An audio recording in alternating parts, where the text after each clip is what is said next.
नमस्कार दोस्तों, कैसे हैं आप सब। स्वागत है आपका आपके अपने चैनल अमेजिंग ज्ञान सागर में।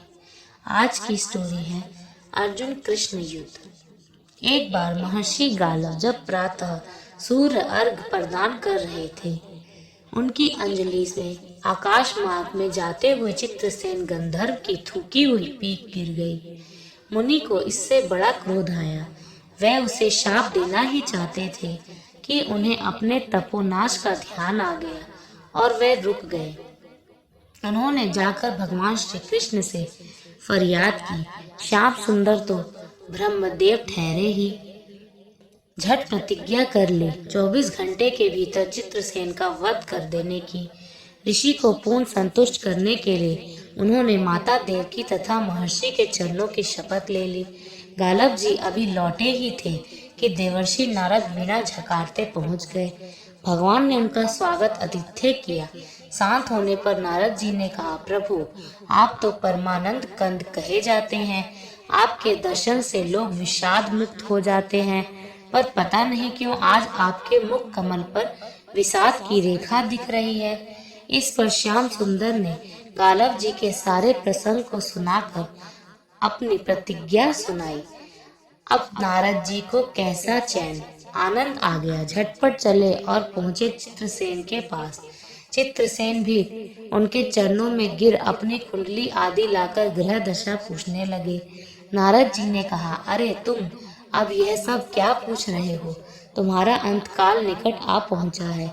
अपना कल्याण चाहते हो तो बस कुछ दान पुण्य कर लो। 24 घंटों में श्री कृष्ण ने तुम्हें मार डालने की प्रतिज्ञा कर ली है। अब तो बेचारा गंधर्व घबराया। वह इधर उधर दौड़ने लगा। वह ब्रह्मा धाम, शिवपुरी, इंद्र, यम, वरुण सभी के लोकों में दौड़ता फिरा, पर किसी ने उसे अपने यहाँ ठहरने तक नहीं दिया। श्री कृष्ण से शत्रुता कौन उधार ले। अब बेचारा गंधर्व राज अपनी रोती पिटती स्त्री के साथ नारद जी की ही शरण में आया। नारद जी दयालु तो ठहरे ही, बोले, अच्छा यमुना तट पर चलो। वहां जाकर एक स्थान को दिखाकर कहा, आज आधी रात को यहाँ एक स्त्री आएगी। उस समय तुम ऊंचे स्वर में विलाप करते रहना।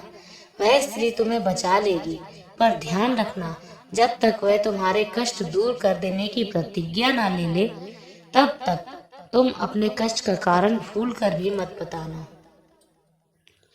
नारद जी भी विचित्र ठहरे। एक और तो चित्रसेन को यह समझाया, दूसरी ओर पहुंच गए अर्जुन के महल में सुभद्रा के पास। उससे बोले, सुभद्रे आज का पर्व बड़ा ही महत्वपूर्ण है।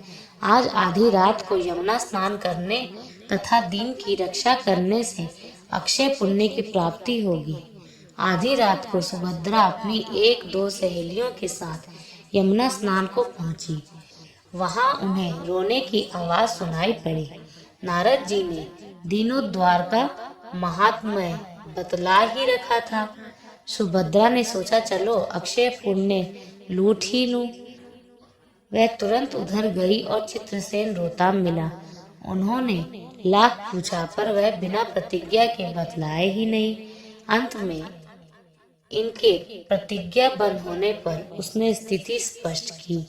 अब तो यह सुनकर सुभद्रा बड़े धर्म संकट और असमंजस में पड़ गई। एक और श्री कृष्ण की प्रतिज्ञा, वह भी ब्राह्मण के ही लिए, दूसरी ओर अपनी प्रतिज्ञा।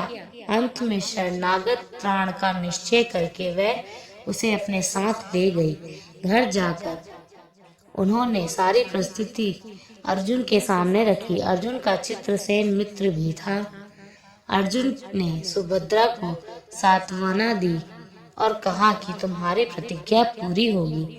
नारद जी ने इधर जब यह सब ठीक कर लिया, तब द्वारका पहुंचे और श्री कृष्ण से कह दिया कि महाराज, अर्जुन ने चित्रसेन को आश्रय दे रखा है, इसीलिए आप सोच विचार कर ही युद्ध के लिए चले।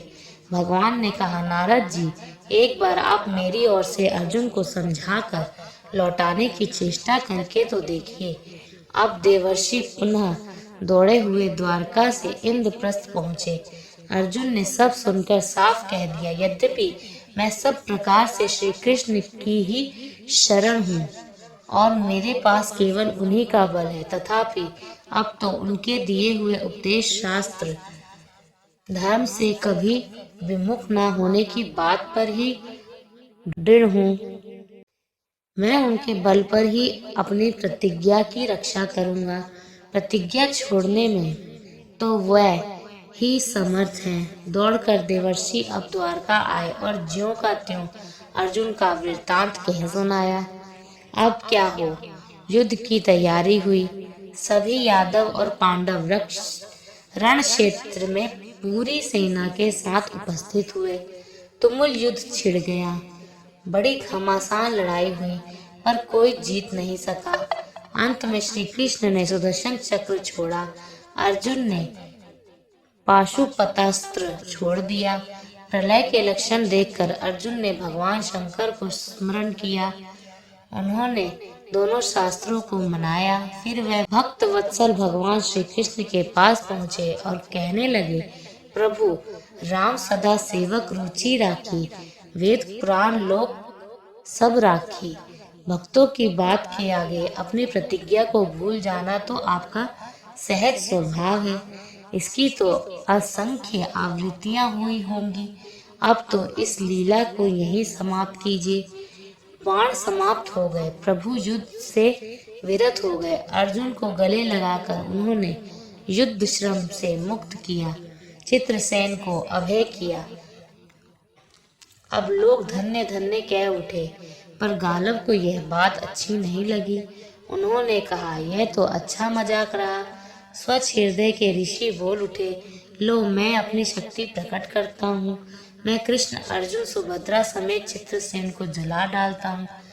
पर बेचारे साधु ने ज्यों ही जल हाथ में लिया, सुभद्रा बोल उठी, मैं यदि कृष्ण की भक्त हूँ और अर्जुन के प्रति मेरा प्रतिवर्त्य पूर्ण हो, तो यह जल ऋषि के हाथ से पृथ्वी पर ना गिरे। ऐसा ही हुआ। गालव बड़े लज्जित हुए। उन्होंने प्रभु को नमस्कार किया और वह अपने स्थान पर लौट गए। तदंतर सबो अपने अपने स्थान को पधारे। दोस्तों, कैसी लगी आपको ये स्टोरी? कमेंट्स करके जरूर बताइएगा।